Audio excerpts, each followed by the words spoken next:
Good evening, people. I'm here to tell you a story that nobody believes me. Who am I?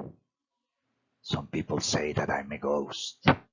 Some others say I'm just a person who witnessed everything, but nobody knows. The only thing that I have to tell you is that my face is covered with scars.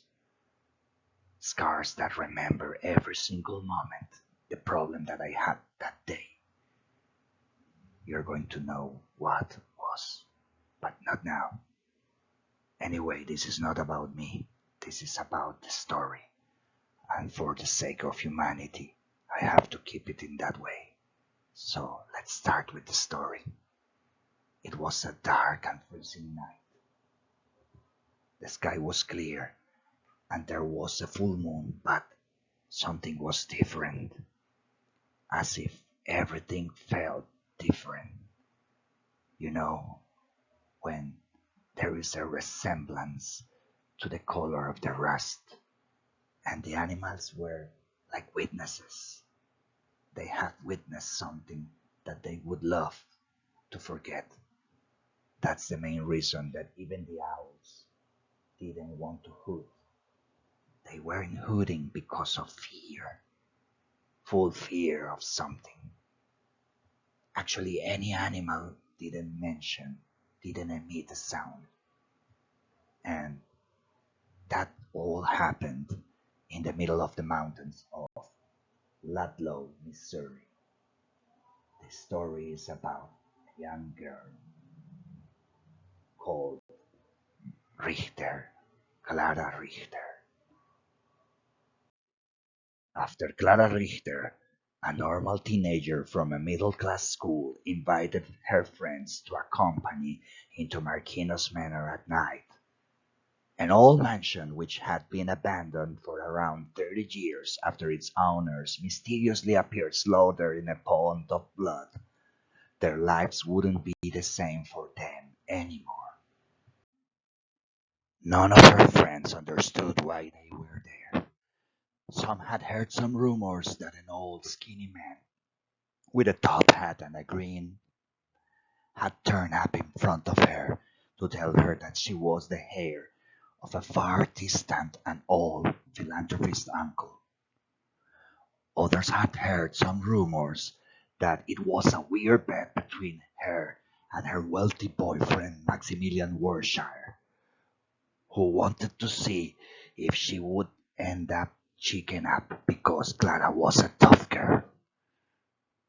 Maximilian was a rich boy from a neighboring city that enjoyed staying in Ludlow only on vacations just to visit to Clara.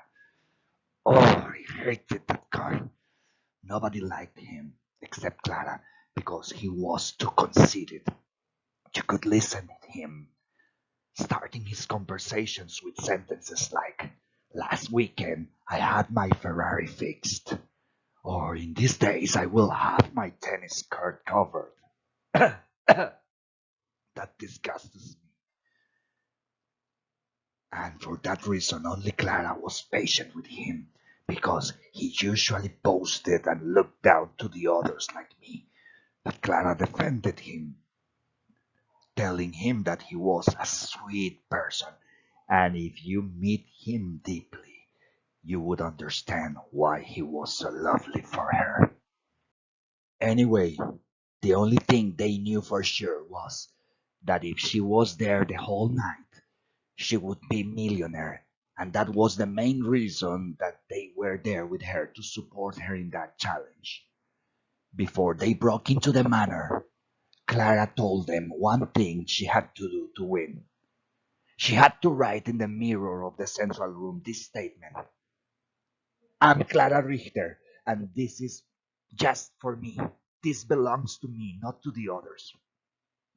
Only a few minutes had passed after they broke into that manor when suddenly the things started to change.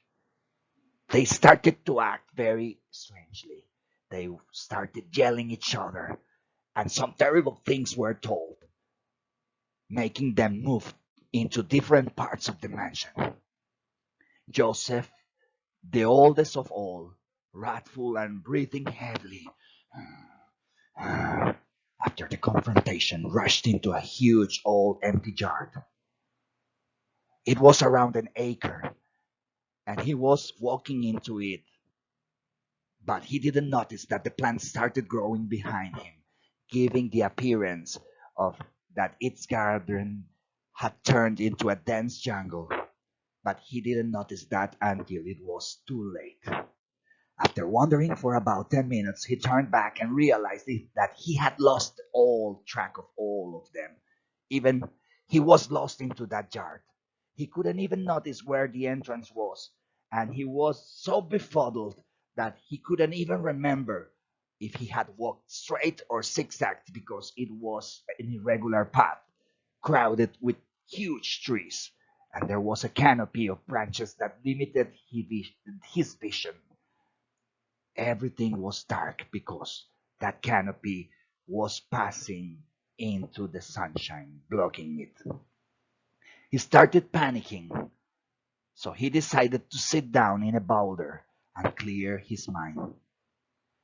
He sighed and said, I didn't mean to say that. I didn't mean to say those horrible things to them.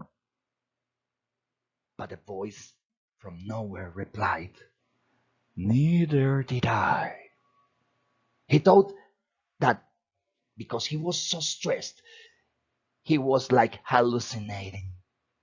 So he remained in silence to clear his mind. But the time started passing, so he started to think, and he decided to get out of that eerie plantation. So he took out of his pocket a knife his dad had given to him in his 12th birthday and started to chop down any branches to open the tunnel to make him out. While he was doing it, he thought out loud, if I'm in this situation, they might be in trouble. I will help them to go out of the house. I can't be bad with them. And again the strange voice replied, I can. He stopped for a few seconds and started thinking, I'm getting crazy. And the voice replied, So am I. And it shouted out, You are destroying my master's plans. My owners had their plans trimmed for generations, and those were their most valuable things. But after my decease, nobody had trimmed them anymore. Now you're ruining them. You will pay for it.